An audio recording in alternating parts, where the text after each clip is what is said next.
Hi, and welcome back to Platonic Soul. I hope you've been well. So, in this episode and the next few that follow, we'll actually be coming to the climax of this whole series that I've been putting together on Platonic love. And that climax arrives in the form of the final image that the prophetess Diotima will use to help us try to understand love and desire, or eros. And funnily enough, actually, the word climax comes from this word klimax, which means ladder, although it's not the word that Plato uses in this dialogue for ladder. He uses another one. But quirkily enough, somehow we've come to confuse the topmost step of the klimax with the whole thing. Anyway, I'm talking about this image of the ladder of love, or eros. And today I want to talk about why this image, or something like it, is necessary if Diotima is not to leave us all hanging in a kind of limbo, and for Plato's teaching on love to really deliver on its promise of making our lives better. You might remember that last time we met with this wondrous, really kind of consciousness expanding, and I maybe use that word a bit too much in this series, but it seems to apply so often to these Platonic teachings.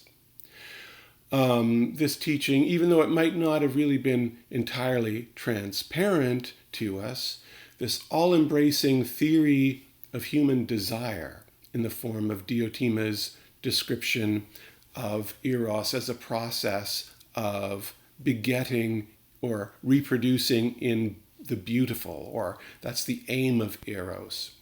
And of course, let's remember that she uses eros in this wider sense to denote human desire as such. And so the aim of it, she says, is to reproduce in the beautiful,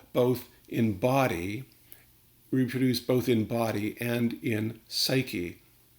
Humans, like all mortal creatures, to athanatu erosin, they have eros for the immortal.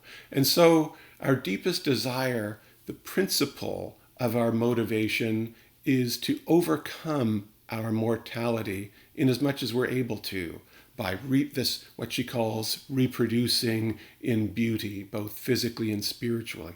And she gave us all sorts of examples of how we humans go about trying to do this, from acting on our sex drives to attempting to, in a way, incarnate beauty in human community through political action. Now, this is the important thing, though, about where we are at this point with Diotima. It's clear that she understands reproducing in beauty as an aim that is not conscious to us. It's an aim that drives us without our actually knowing it. And so eros, as we experience it in our daily lives, has this deceptive character, actually. There's always more to it than meets the eye.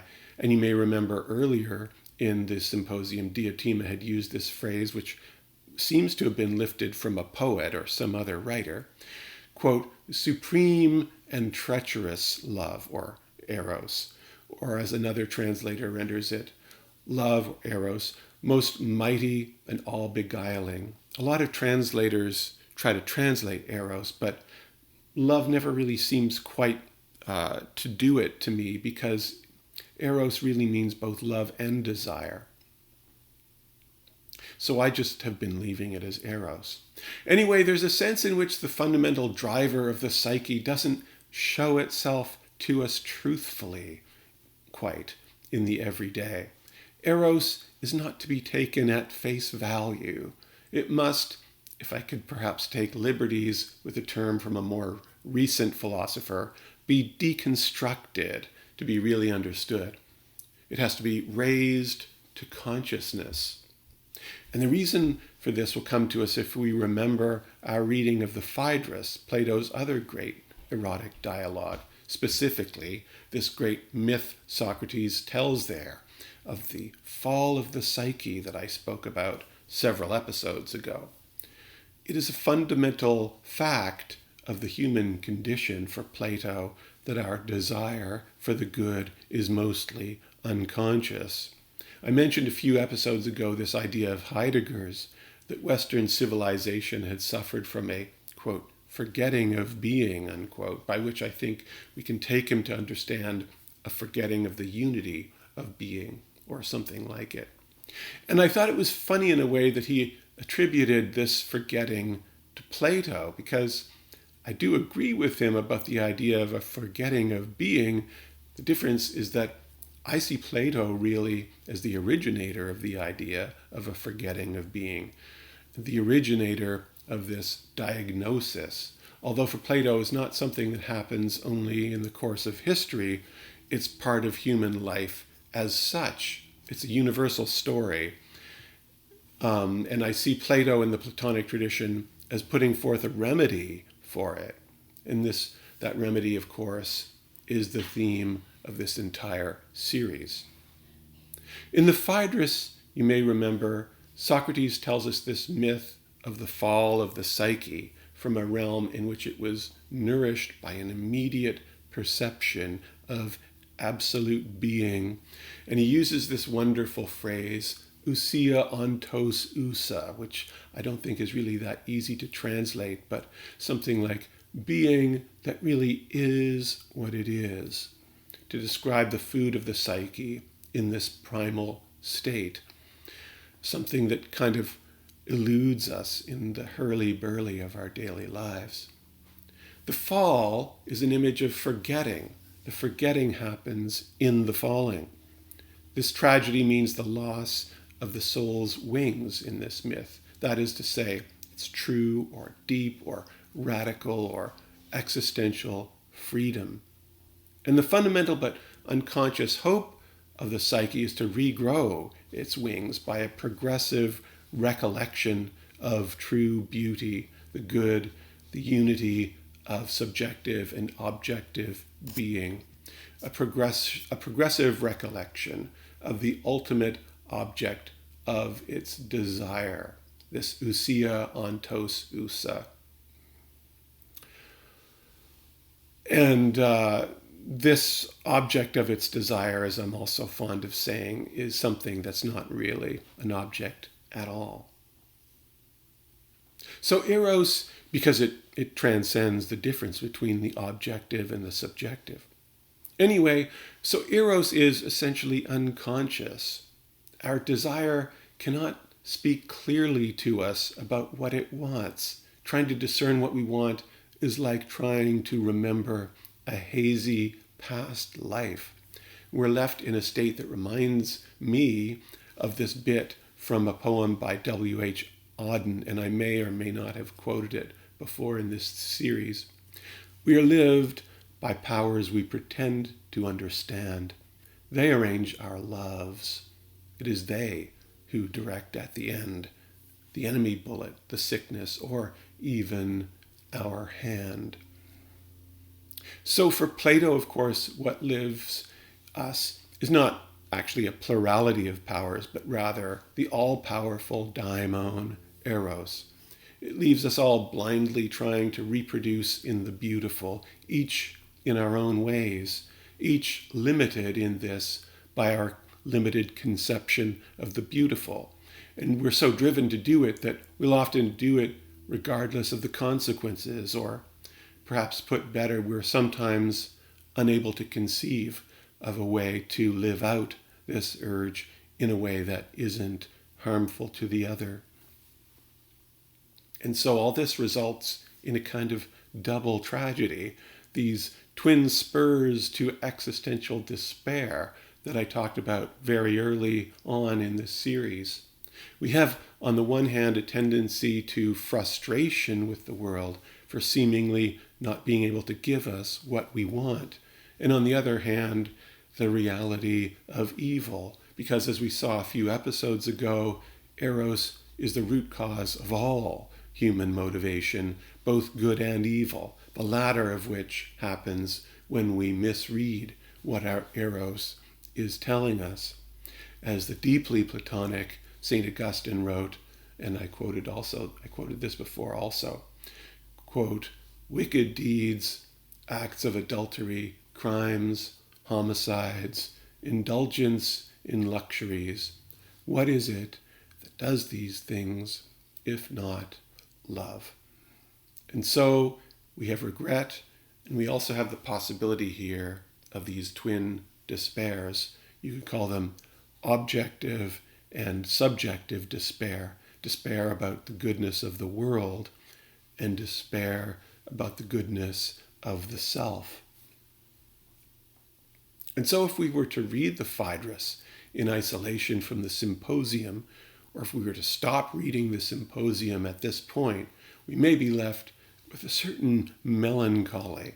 On the one hand, yes, in the Phaedrus, for its part, we have these souls whom philosophy has helped guide to a better life by helping jog their buried memory of absolute goodness, beauty, and oneness. But the Phaedrus leaves us with the impression of the vast majority of human beings blindly stumbling through life without any kind of guide. And it also doesn't tell us how philosophy works on us in this way. So in a way, the people in the Phaedrus are living in a kind of limbo because the ultimate object of their desire is opaque to them. And in the Symposium, we have those noble souls, truly, on the one hand, who reproduce in the beautiful with their creative talents and their acts of justice. And we also talked last time about the wonderful upside of Diotima's image of giving birth in the beautiful, that it avoids in this kind of wonderful way the idea that the meaning of life can be attained in the form of some easily formulable final answer, in the form of dogma, really. That's what I was trying to get at there. Instead, the living out of our desire has more of what I called a bodily or kinetic quality that words will never be entirely able to capture. It's in this action of reproducing, whether in the world or in thought. But yeah, the only problem with this, if it's all we have to go on, is that we have here no guide to how to do it best. And we all of us will instinctively look for a guide of some kind, for something to hang on to. But the guides that we find, the goods that we conceptualize, might not be as reliable as we might think. Excuse me. Diotima has formulated the end of human desire in a way that heads off dogmatic answers that could cause us to get stuck in a moment. But she hasn't offered us concrete hope in the form of how to reproduce best, to actually live out our desire in a good way, in an intentional, you could say, way. To live it out, you might say, as a ladder rather than a maze. To not simply be lived by a power one can only pretend to understand. You've heard maybe of these two approaches to grammar, the descriptive and the prescriptive. The descriptive is a grammar that shows us how words are used. The prescriptive shows us how we ought to use them. So Diotima has so far given us only a descriptive account. But if we're to have happier lives, we'll also need a prescriptive one. So we're talking really about human freedom here, to live in such a way as to not simply be the plaything of fate. I'm reminded here of a kind of fatalism we seem to have in the opening section of Marcel Proust's masterpiece, In Search of Lost Time.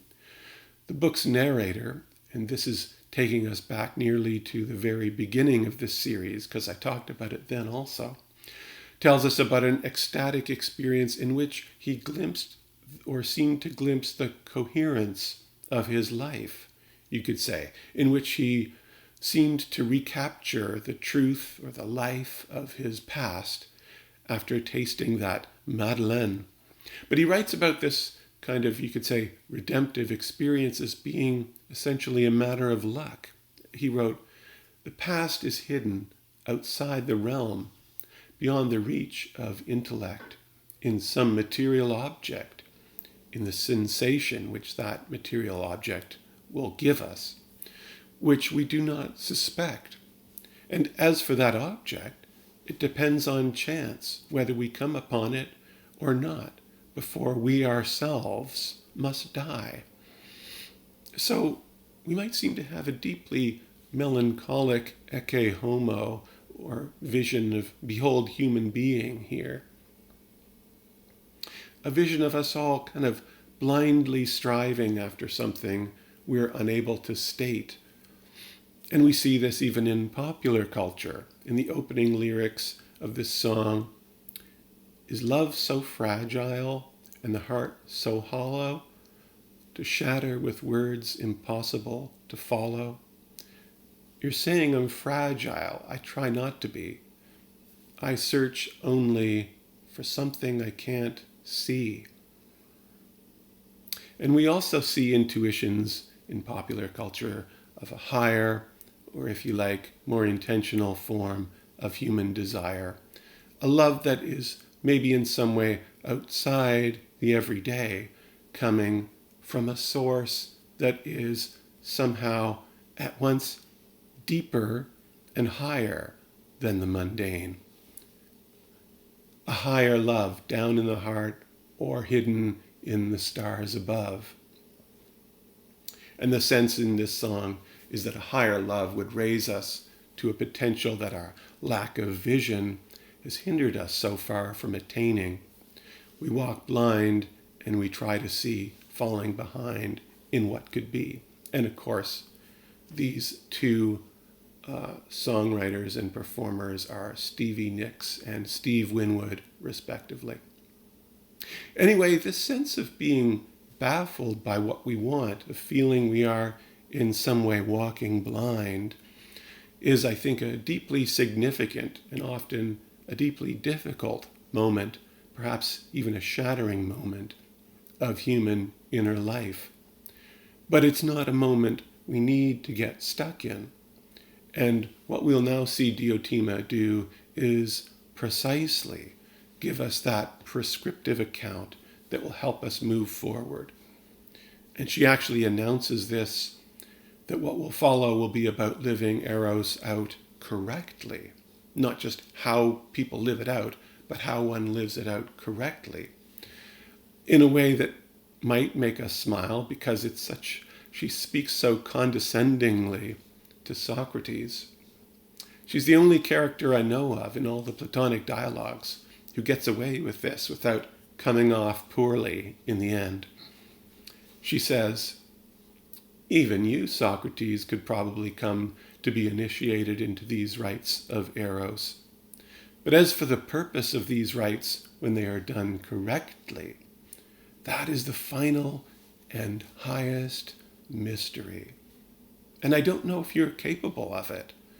I myself will tell you, she said, and I won't stint any effort, and you must try to follow if you can. So that's Diotima, a kind of unforgettable character. Next time we'll see her showing how we could, all of us, light the night up with our souls on fire, and that the key to this will be in the step-by-step raising of the unconscious to consciousness. I hope you can join me then, and until then, be well, and thanks for watching.